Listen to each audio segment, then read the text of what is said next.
सपा मेरा आदर्श, अखिलेश यादव युग पुरुष और मुलायम सिंह यादव मेरे गुरु और देवता हैं। सपा मेरा आदर्श है, अखिलेश यादव मेरे आदर्श पुरुष हैं, माननीय मुलायम सिंह यादव मेरे पूज्य, मेरे गुरु, मेरे देवता। मैं अपने आप को लाडला दुलरुआ मानता हूँ माइनॉरिटी, दलितों और पिछड़ों का।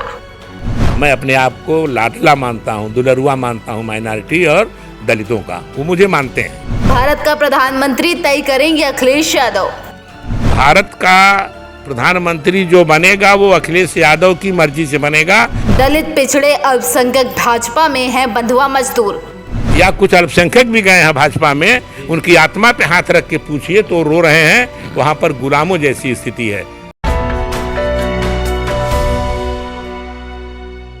वोट दिया जा रहा है कांग्रेस को या किसी अन्य पार्टी को और जीत हो रही है बीजेपी की। मैं ईवीएम पर फिर एक बार अपना विरोध प्रकट करता हूं। ईवीएम को हटाया जाए तब जाकर के निष्पक्ष चुनाव भारत में होगा। इन लोगों ने सत्ता के बल पर ईवीएम को रोका है। ईवीएम कोई नहीं चाहता, कोई राजनीतिक पार्टी नहीं चाहती जो विपक्ष में है। वह मुझको देंगे तो जीतूंगा, दूसरा कोई आएगा तो उसको जिताऊंगा। मैंने पार्टी का प्रचार किया है। सपा मेरा आदर्श है, अखिलेश यादव मेरे आदर्श पुरुष हैं, माननीय मुलायम सिंह यादव मेरे पूज्य, मेरे गुरु, मेरे देवता। मैं अपने आप को लाडला मानता हूँ, दुलरुआ मानता हूँ माइनॉरिटी और दलितों का। वो मुझे मानते हैं। कौन सी कला किया है बीजेपी ने कि आज मार्केट में पैसा नहीं दिखाई दे रहा है, ताकि धर्म के अंधेरे में ये घूमते रहें। धर्म किसी एक का नहीं है। ना अब हिंदू लड़ने को तैयार है, ना मुसलमान लड़ने को तैयार है। ये बार बार कहते हैं हिंदुत्व तो खतरे में है, भाजपा खतरे में है। भाजपा को समझ गए हैं लोग। आरएसएस खतरे में है, आरएसएस को समझ गई है जनता। वो जादू तो मशीन का है, मैं बार बार कहूँगा, मशीन का जादू है।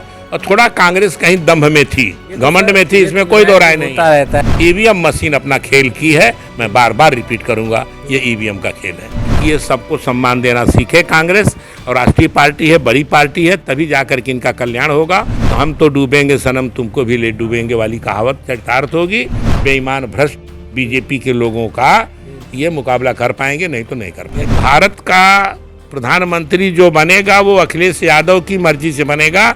और देख लीजिएगा, मैं 50 के ऊपर सीट जीतने का दावा कर रहा हूँ। या कुछ अल्पसंख्यक भी गए हैं भाजपा में, उनकी आत्मा पे हाथ रख के पूछिए तो रो रहे हैं। वहाँ पर गुलामों जैसी स्थिति है।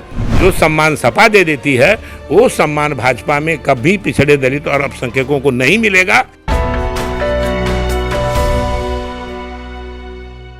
नमस्कार, आदाब। आप देख रहे हैं न्यूज़ टाइम नेशन। मैं हूं आपके साथ उमैर आज़मी।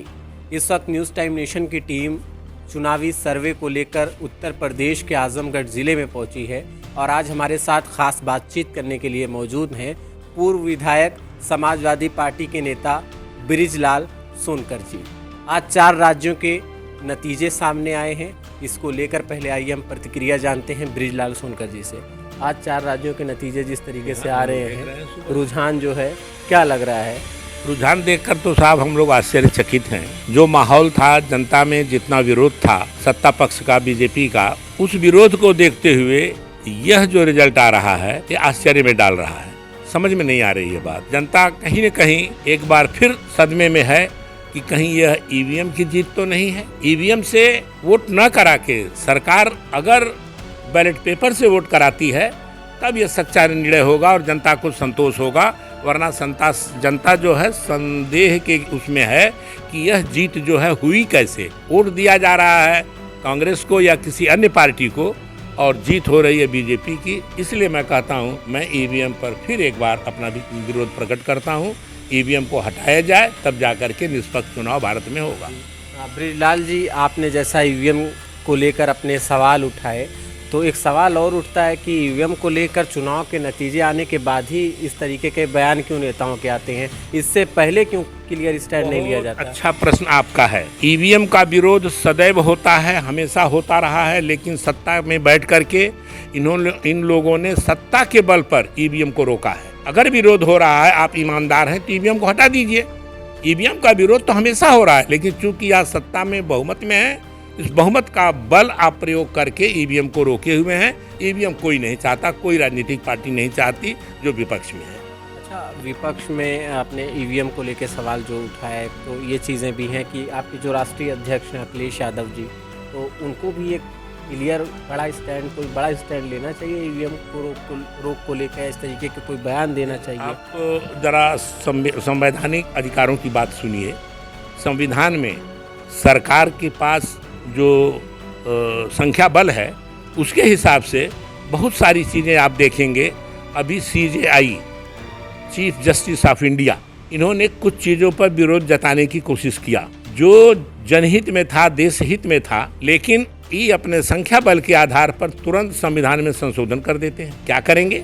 अखिलेश जी या विपक्ष का कोई नेता क्या करेगा? जब जिस चीज़ का विरोध करते हैं उसके विरोध में ये लोग जाकर के वो संविधान में परिवर्तन कर लेते हैं और अपने संख्या बल का लाभ उठा करके ये नहीं चलने देते।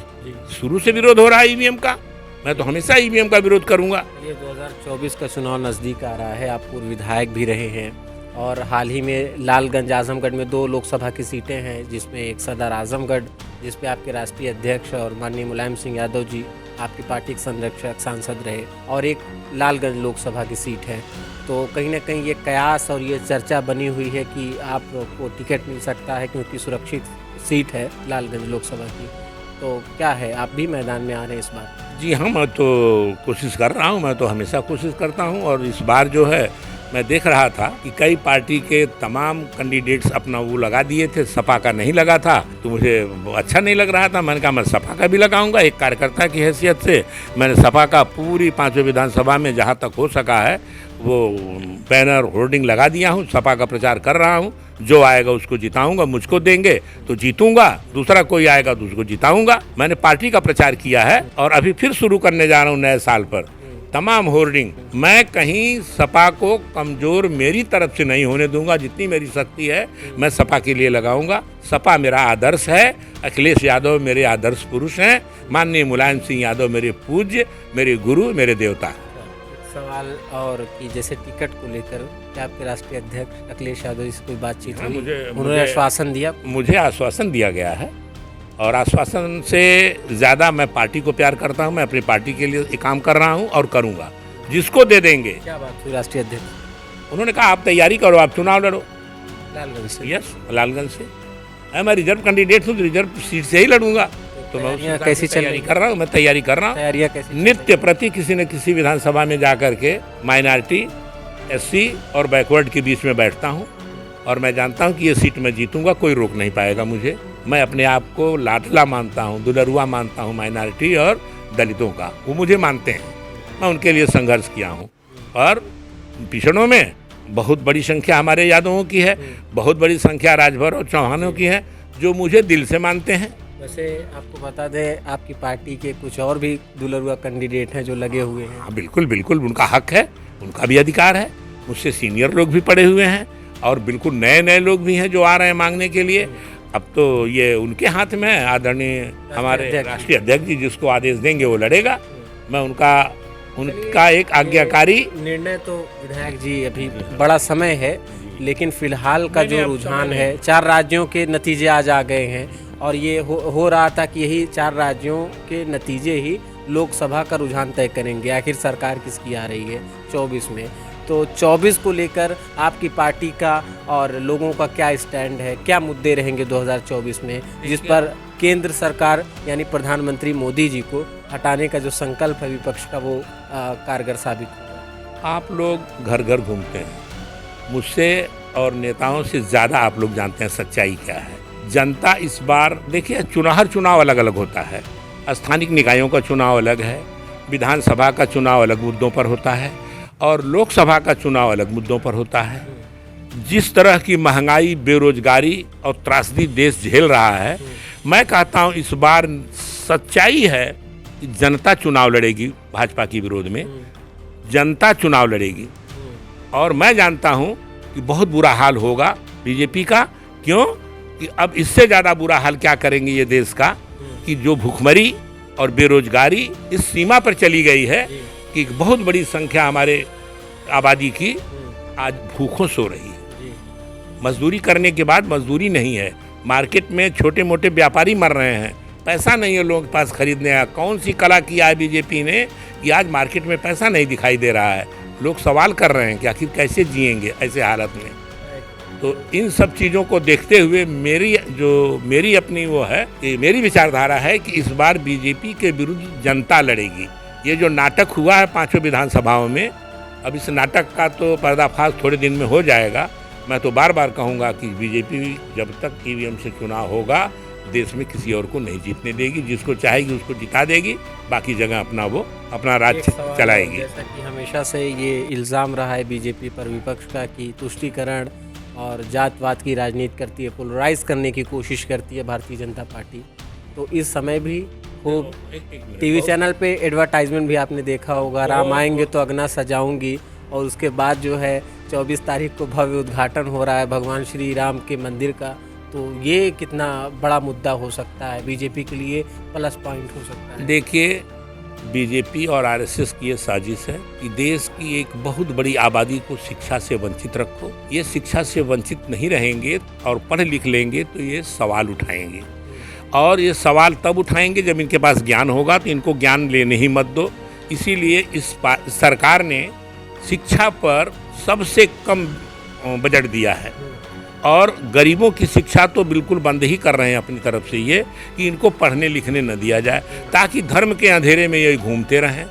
धर्म किसी एक का नहीं है, धर्म सबका अपना अलग अलग है। हम लोकतंत्र में जी रहे हैं, हमारा संविधान है, हर धर्म के लोग आज़ाद हैं अपने अपने धर्म से अपनी इबादत अपनी पूजा करने के लिए।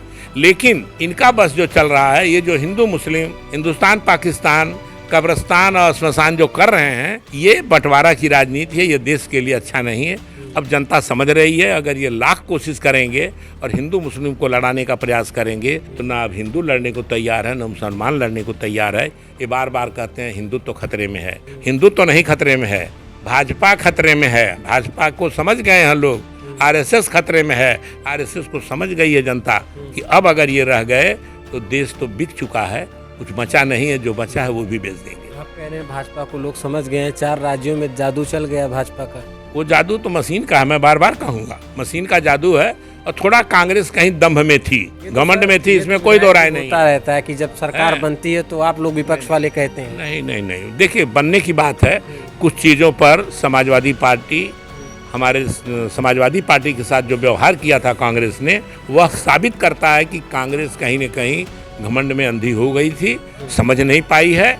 कुछ उसका असर रहा है, कुछ ईवीएम मशीन अपना खेल की है। मैं बार बार रिपीट करूंगा, ये ईवीएम का खेल है। दर्शकों को बता दें, ये बृजलाल सोनकर जी हैं और बड़े अनुभवी हैं। इनके पास जो सियासी शऊर है, जो सोचने की सलाहियत है, और जितनी अच्छी तरीके से ये उत्तर प्रदेश नहीं बल्कि खासकर अलग अलग राज्यों की राजनीति को जहाँ तक समझते हैं, मेरा ख्याल है ये बड़े अनुभवी हैं। लेकिन आइए इनसे और भी बातचीत करते हैं। तो ये बताइए, 2024 में राहुल गांधी की जो भारत जोड़ो यात्रा थी और अलग अलग कैंपेन थी विपक्ष की, कांग्रेस की, तो ये कितने % कारगर होगी? देखिए, कदम जो उठाया गया था वो बहुत ही अच्छा था। उसमें बाधा कांग्रेस ने डाला है। हमारे नेता का जितना सम्मान होना चाहिए उतना सम्मान उन्होंने नहीं किया। हमारे पार्टी को वो वेटेज नहीं दिया जो देना चाहिए। उदाहरण के लिए मध्य प्रदेश ले लीजिए, और कई प्रदेशों में जहां हम मजबूत थे, जहां हम लड़ सकते थे, 20, 25, 30 सीटें हमारी आ सकती थी, वहां पर उन्होंने हमको इग्नोर किया है। उसका भी दुष्परिणाम इनको झेलना पड़ा है। और मैं जानता हूं कि आगे इनके पास सिर्फ एक ही रास्ता बचता है कि ये सबको सम्मान देना सीखे कांग्रेस। और राष्ट्रीय पार्टी है, बड़ी पार्टी है, तभी जाकर के इनका कल्याण होगा, वरना इनका कल्याण होने वाला नहीं है। तो हम तो डूबेंगे सनम तुमको भी ले डूबेंगे वाली कहावत चरितार्थ होगी। और मैं जानता हूँ कि आने वाले समय में इनको सद्बुद्धि मिलेगी अगर, और ये इंडिया नाम के हमारे इस संगठन को मजबूती से लेके आगे बढ़ेंगे, तभी जाकर के बेईमान भ्रष्ट बीजेपी के लोगों का ये मुकाबला कर पाएंगे, नहीं तो नहीं कर पाएंगे। यानी सपा साथ आएगी तभी कुछ हालात बदलेंगे। बिना सपा के तो कुछ कर ही नहीं पाएंगे। भारत का प्रधानमंत्री जो बनेगा वो अखिलेश यादव की मर्जी से बनेगा। और देख लीजिएगा, मैं 50 के ऊपर सीट जीतने का दावा कर रहा हूँ। कोई रास्ता नहीं दिख रहा है, पिछड़े दलित और अल्पसंख्यकों को कोई रास्ता ही नहीं दिख रहा है सपा की सिवाय। ये सच्चाई है। हाँ, जो वहाँ पर गए हैं दलित समाज के, पिछड़े समाज के लोग, या कुछ अल्पसंख्यक भी गए हैं भाजपा में, उनकी आत्मा पे हाथ रख के पूछिए तो रो रहे हैं। वहाँ पर गुलामों जैसी स्थिति है। जो सम्मान सपा दे देती है वो सम्मान भाजपा में कभी पिछड़े दलित और अल्पसंख्यकों को नहीं मिलेगा, इसमें कोई संदेह नहीं। चलिए, बहुत बहुत शुक्रिया आपसे बातचीत करने के लिए। हमारे साथ मौजूद थे पूर्व विधायक बृजलाल सोनकर जी, जिन्होंने अपने ख्यालात का इजहार किया और इनका साफ तौर पे ये कहना था कि समाजवादी पार्टी के साथ अगर इंडिया का अलायंस नहीं होता है और बात नहीं बनती है तो 2024 में केंद्र सरकार को हटा पाना बड़ा ही मुश्किल नहीं बल्कि नामुमकिन के बराबर है। कैमरा पर्सन अबूसाद अहमद के साथ Umair Azmi, news time nation, Azamgarh.